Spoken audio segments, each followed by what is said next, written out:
This is new today. Two Springfield hospitals briefly placed on lockdown after receiving bomb threats.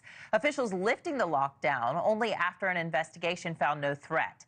The small Midwestern city of Springfield, Ohio, with a population of about 60,000, has received some 20,000 migrants in the last 4 years, many of them from Haiti, fleeing poverty and violence. President Biden's temporary protective status program, it did allow the migrants to stay in the country here legally and make them eligible for work until at least February of 2026.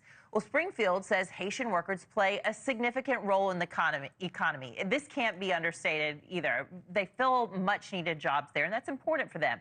But the influx is becoming really frustrating for some longtime residents who say the situation is putting massive stress on their strained infrastructure. And it's out of control, they say. Joining me now to talk about all this is the Senior Policy Advisor and Global Affairs Analyst, Jonathan Wachtel. Jonathan, great to see you again today.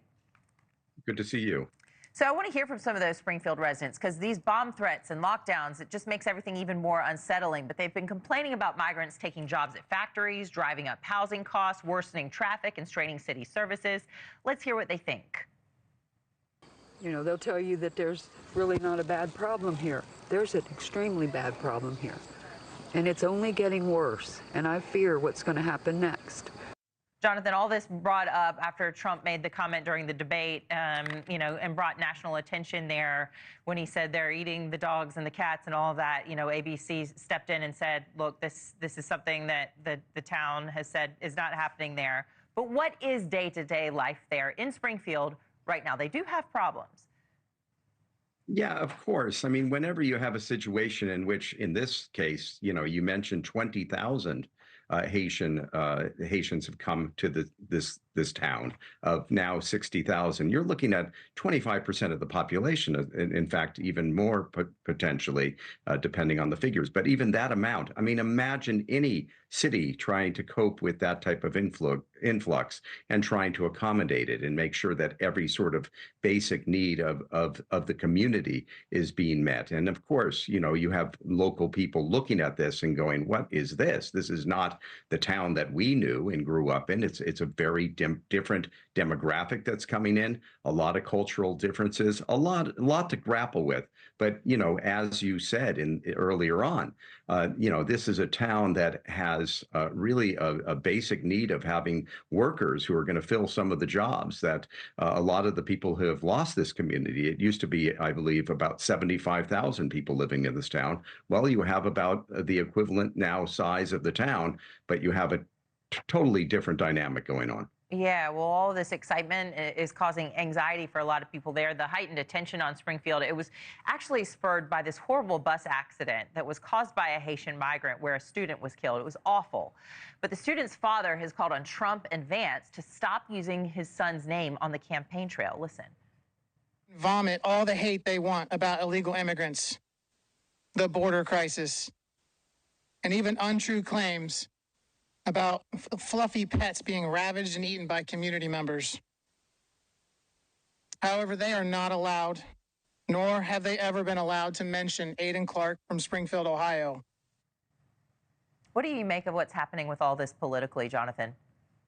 This is a family in mourning. I mean, it's a terrible tragedy that's happened. The basic truth is that, I've spent time in Haiti, very different driving circumstances. A lot of Haitians don't even drive. It's bound to happen that you can have an accident in any case, in any society. But when something happens, like in this particular case, it, of course, is highlighted to such an extreme and put this family in the limelight, and they don't want their child who's passed away to be used as a pawn. Can totally understand that. And they don't look at the situation in the light of being some sort of political instrument to try to make some sort of case. Yeah. It's a terrible tragedy that happened. Absolutely. The community's been affected. The people who have been directly affected on this, my heart goes out to them. It's terrible. So, obviously we have a crisis that needs to be dealt with in a deliberate, intelligent, without all the crazy politicizing that's been going on situation, so that these people, these Haitian people who are coming, I mean, Anna, Haiti is a really tough place to be in. And there are a lot of beautiful people stuck in that society dealing with gangsters, criminality, poverty, really smart people who really need an opportunity at life and to be able to contribute.